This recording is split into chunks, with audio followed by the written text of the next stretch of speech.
Sa loob ng 2 linggo na wala si Vincent, ay inabala ni Calista ang sarili sa paggawa ng disenyo para sa building na pinapagawa nito. Dahil siya hindi nito nagustuhan ng una niyang ginawa at ang feedback sa kanya ay wala raw passion o aura. Ngayon inspired si Calista ay nakagawa siya ng disenyo na maaring magustuhan ni Vincent.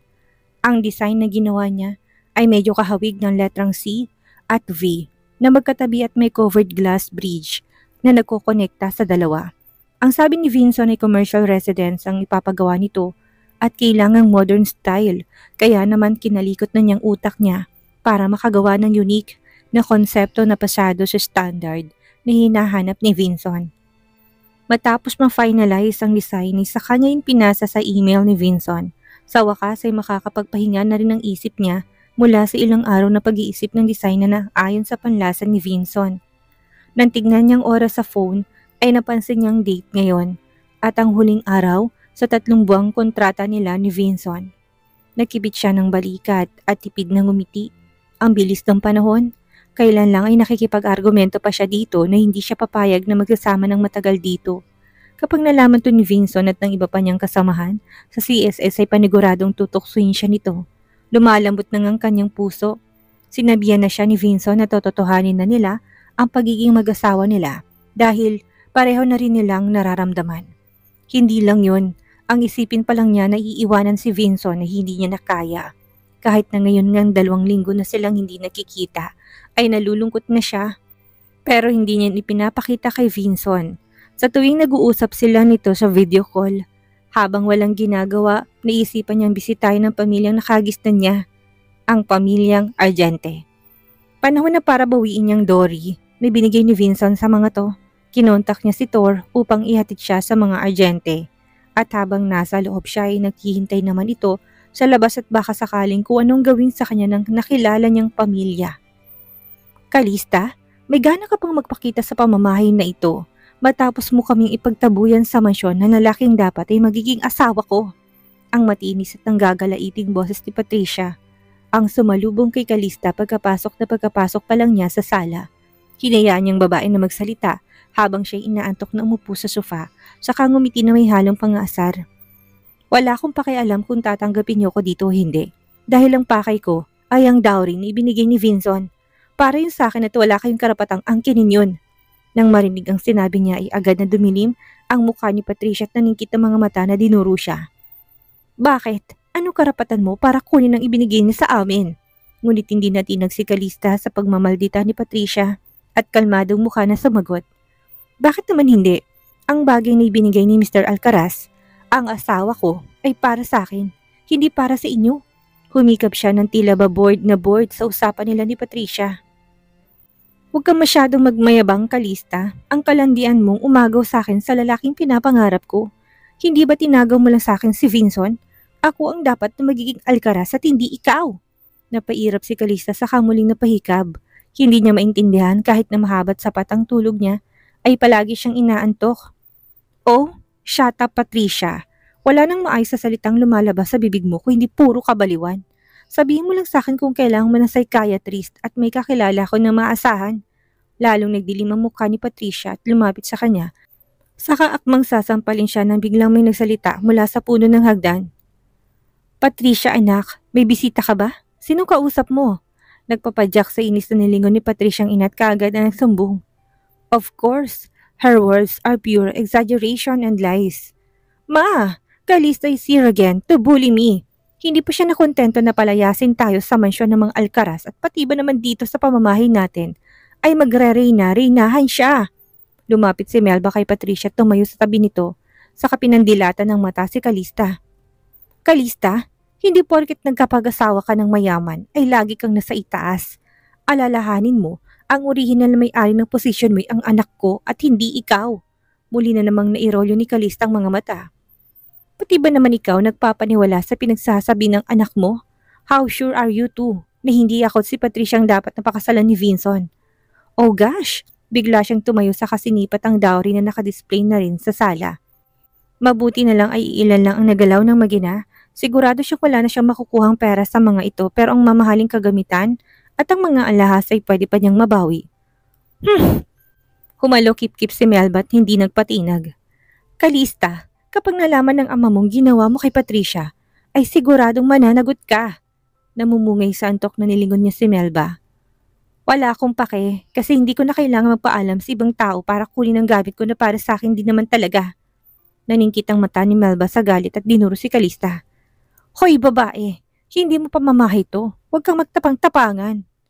At bakit napakadamot mo sa pamilya mo? Umangat ang isang kilay ni Kalista at muling bumalik sa pagkakaupo sa sofa. Melba, hindi ako madamot at wala akong kinukuha mula sa ibang tao.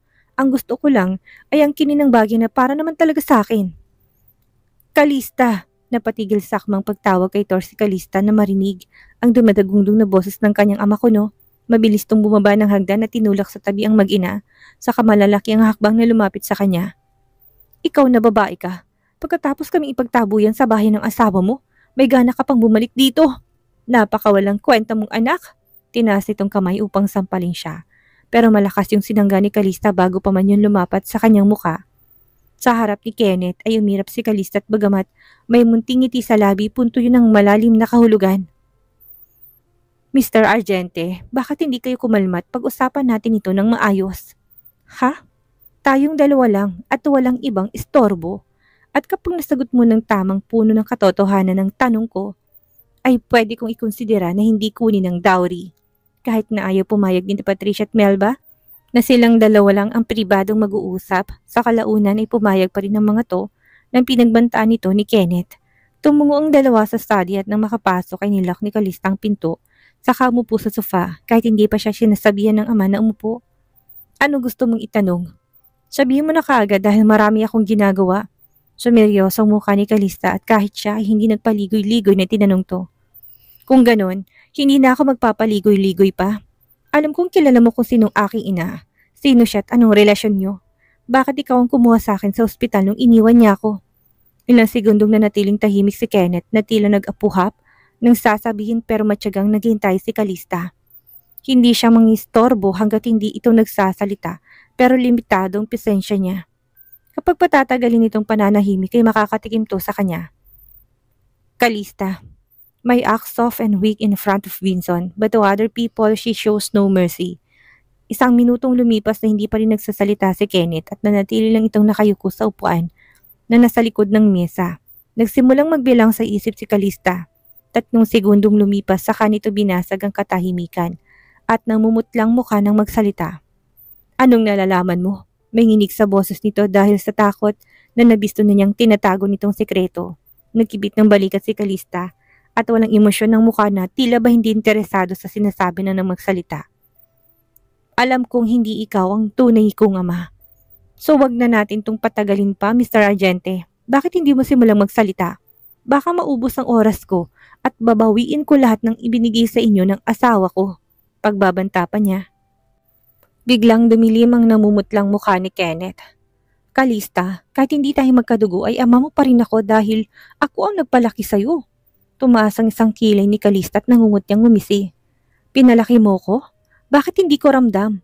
Nung kinuha mo ko sa ospital, pinatapon mo ko sa probinsya. At kaya lang naman ako nakapunta dito sa Maynila ay dahil sa scholarship na nakuha ko sa kolehiyo. Sariling sikap ko yun, Mr. Argente. So don't claim the rights that you have been a father to me. You are nothing and will be nothing if you don't start talking about my mother now. Her words are heavy and threatening. At nakita niya kung paano manginig sa harapan niya si Kenneth, pero hindi nakakaramdam ng pagkahabag dito si Kalista dahil kailanman hindi niya naramdaman ang pagmamahal nito sa kanya bilang ama. Hindi mo na kailangang malaman kung anong nangyari dahil nakalimutan ko na ang mga pangyayari na 2 dekada nang nakalipas. Hindi nagbago matigas na ekspresyon ni Kalista, pero maya-may lumambot yon at tumayo siya. Kung ganon, hindi ko na dapat sinasayang ang oras ko dito dahil may mas marami pang importanteng bagay na dapat akong ayusin. Tulad na lang ng pagdadala ng dowry pabalik sa mansyon ng asawa ko. Kalista walked towards the door. Habang naglalakad, binibilang niyang hakbang dahil alam niyang sa loob ng ilang hakbang ay tatawagin siya ni Kenneth at hindi nga siya nagkamali. Dahil sa ika-5 hakbang ay tinawag ni Kenneth ang pangalan niya. Kalista, sandali! Tumaas ang sulok ni Kalista at ngumiti ng matagumpay. Pero bago siyang marap kay Kenneth ay bumalik na sa normal ang mukha niya. Bakit Mr. Argente? Naalala mo na ba ang dapat mo sabihin? Ilang impormasyon lamang ang alam ko tungkol sa iyong ina pero hindi ko alam ang ibang detalye kung bakit iniwan ka niya sa akin. Bumalik sa pagkakaupo sa sofa si Calista at taasang nung hinarap si Kenneth. Sumandal siya sa sandalan ng sofa at nakahalukip-kip habang naghihintay na magsalita ito. Alalahanin mo ng katotohanan lamang ang nais ko. At kung may bahid na kasinungalingan ang sasabihin mo, ay hindi lang ikaw ang mananagot sa akin kung hindi buong pamilya mo. Marahas na bumuga ng hangin si Kenneth saka nag-umpisang magsalita. Your mother, a good friend of mine when we were in high school until we reached university. Pareho kami ng college na pinasukan sa San Agustin. Dahil napakaganda talagang kahit na sino yung mapapalingon sa kanya. Katulad ng iba yung nagkagusto ko sa kanya pero katulad ng karamihan ay hindi nagkaroon ng tsansya. Makalipas ang ilang taon at muli kami nakita pero yun na rin ang huling pagkikita namin. Hanggang ngayon 2 dekada nang nakalipas ay hindi pa rin kami nakikita. Then now, do I end up with you? Nakiusap sa akin ng iyong ina na kunin ka sa ospital pero dahil hindi siya maaring magpakita doon dahil sa kadahilan ng mapapahama ka, ay akong pumunta. Yun ang naabutan mo, ang makita ko sa ospital at ayain ka sumama sa akin. If I remember correctly, your mother told me something about someone hunting her. Bahagyang nagkasalubong ang kiling ni Calista. Was it related to her artwork? Sa pagkakaalam niya, ang paintings na ginagawa ng kanyang inay masyadong controversial. What is my mother's name? Clemente Marcos. Yan ang pagkakaalam ko. Tumango si Calista tahimik na binigkas ang pangalan ng ina. Clemente. Such a nice name. Wala akong ibang alam tungkol sa pamilya niya dahil magmula nang lumipat sila ay wala na akong balita sa kanila. Ang alam ko lang ay galing sa mayamang pamilyang iyong ina at isang pamilya niya sa pinakamayaman sa probinsya ng Iloilo kung saan kami lumaki. Sandaling natahimik si Calista upang i-absorb ang impormasyong ibinigay ni Kenneth. Wala ka na bang ibang alam na impormasyon tungkol sa pagkatao ng aking ina? As far as I know, isa siyang famous painter. She is moon lover, right? Tumango si Kenneth. You are right. Hanggang ngayon ay kilala pa rin ang pen name na ginagamit niya pero hindi na matagpuan ang katauhan niya. There was news of her being killed outside the country but I doubt it's true. Tumayo ito tumikot sa mesa para mapalapit sa kanya. Calista, ito lang ang payong maibibigay ko sa'yo. Huwag mo nang hanapin ang iyong ina kung ayaw mo parehong malagay sa panganib. Tumayo si Calista at tinarap si Kenneth na puno ng karseryosohan ng muka. Mr. Argente, it's up to me kung gusto kong hanapin ang aking ina o hindi. We are not related and you don't have the right to stop me from what I am doing. Tinalikuran niya ito at malalaki ang hakbang na lumabas ng study nito. Nakuha na niya impormasyon na gusto niya. Nang makababa siya sa sala ay nakita niyang ilang tauhang binubuhat palabas ang lahat ng kagamitan na ibinigay ni Vinson. Ilang box ng jewelry set na nagkakahalaga ng milyones, pati na rin ang gold bars. Kahit ang mga display figures na may ginto't diamante, hindi pinalampas ng mga ito.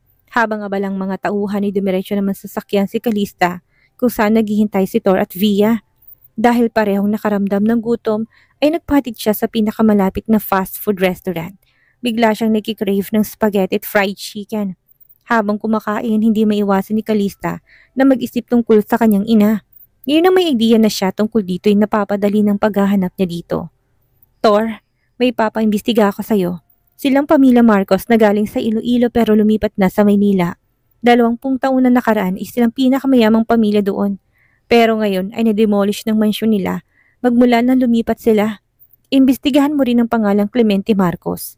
Nag-aral siya sa University of San Agustin sa Iloilo. Kapag may nakuha kang impormasyon, ipagbigay alam mo kagad sa akin. Kagad na tumango si Thor bilang pagsang-ayon sa utos niya. Akmang sisimula ni Calista ang pagkain ng spaghetti nang bigla siyang makaramdam ng pagduduwal. Hindi lang yon, nakaramdam siya ng pagkahilot ng dilimang paningin. Kung hindi sa mabilis sa paghawak sa kanya ni Thor, ay nahulog na siya sa upuan. Namalay na lang ni Calista ang sarili na buhat-buhat ni Thor at sinakay siya sa kotse.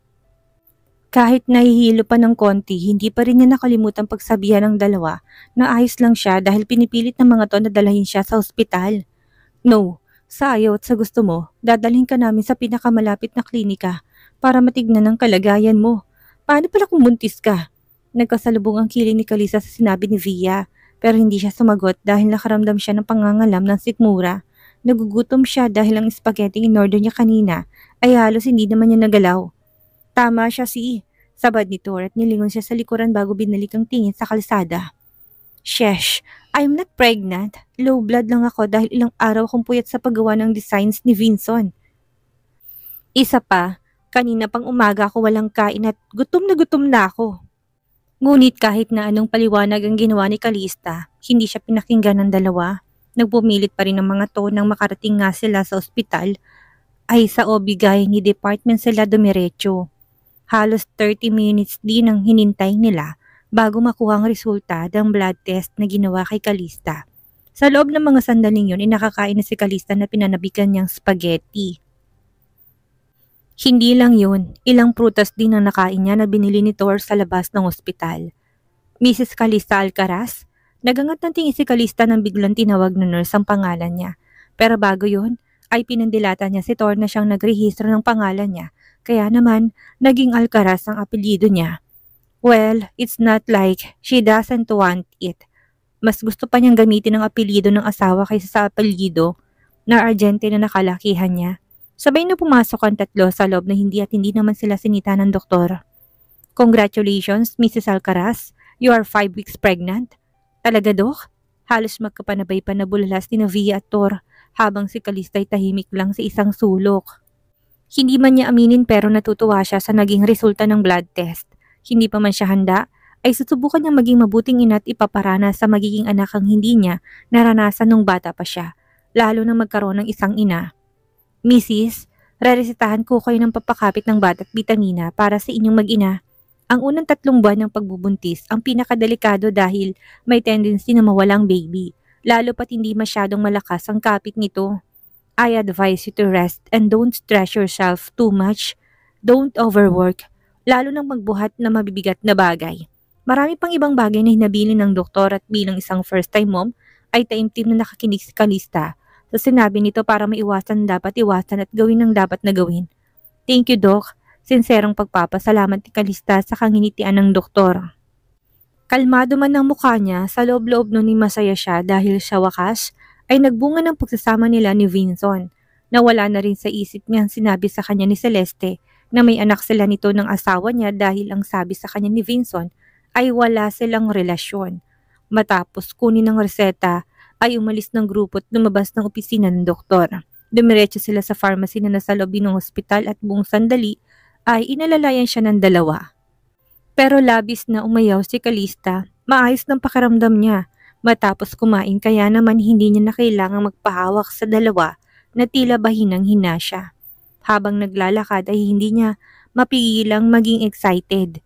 Iniisip niya kasi kung anong magiging reaksyon ni Vincent kapag nalaman nito na magkakaanak sila. Gusto niya itong tawagan para sabihin ng magandang balita pero kaagad niyang binurang idea na yun dahil ayaw niyang istorbohin sa trabahong asawa. Alam niyang malapit na itong umuwi kaya naman hihintay na lamang niya ang pagbabalik nito bago niya sabihin. Boss, magiging ina ka na. Excited ka na ba? Biglang tanong ni Thor. Silang dalawa ni V ang nakakaalam kung anong naging trauma niya dahil iniwan siya ng kanyang ina't alam din ng mga ito kung bakit ayaw niya na magkapamilya. Pero mukhang nagbago na yun ngayon lalo na at buntis siya. Naputo lang malalim na pag-iisip ni Calista dahil sa tanong ni Thor pero sinagot naman niya ito ng tapat. Kung may dapat man siyang pagkatiwalaan ngayon tungkol sa kalagayan niya, ay walang iba kundi ang dalawa niyang kaibigan. Oo naman, you know I already changed my mind after getting married, hindi ba? Matapos bumili ng bitamina na niresetahan ng doktor ay dumiretso ng 3 sa labas. Gusto na umuwi ni Calista sa bahay dahil nais niya magpahinga. Maybe it was the pregnancy that caused her mood swings.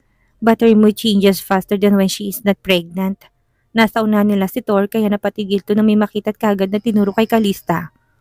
Boss, tingnan mo kung sino yun, yung lalaki nasa unahan at kakalabas lang ng pediatric department.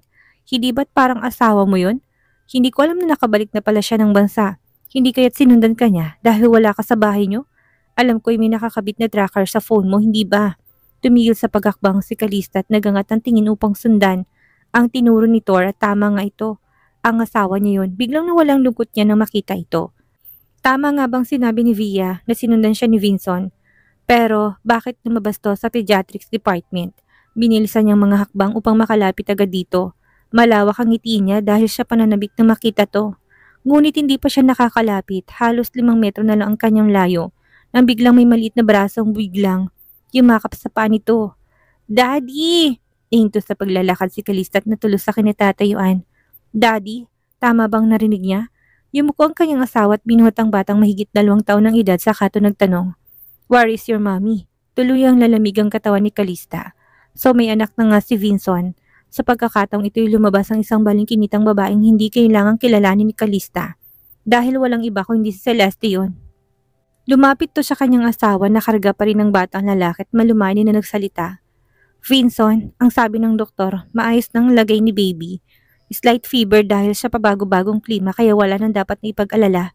Naikuyom ni Calista ang kamao habang tahimik na nagmamasid pero kailanman hindi siya nagalit. Walang emosyon sa mukha niya kung hindi kalmado. Naglakad siya sa isang gilid kung saan may pader na pwede niyang pagtaguan sa kinuha ang phone na tinawagan ng asawa. Calista? Agad na tanong ni Vinson na kumonekta ang tawag. Bago sumagot ay lihim na nagpakawala ng hangin si Calista at kalmadong sumagot. Vinson, bakit ka napatawag? Na-miss mo na ako kagad kahit kanina lang tayo nagkausap? Me too. Huwag kang mag-alala. Malapit na akong bumalik. Wait for me, okay? Tuluyang nawala ang pag-asa sa puso ni Calista at pinatay ang tawag. There's no reason to argue anymore. Isa pa tapos ng 3 buwang kontrata ng kasal nila ni Vinson. She can leave anytime soon. It is much better if her husband is not at home, so no one will stop her.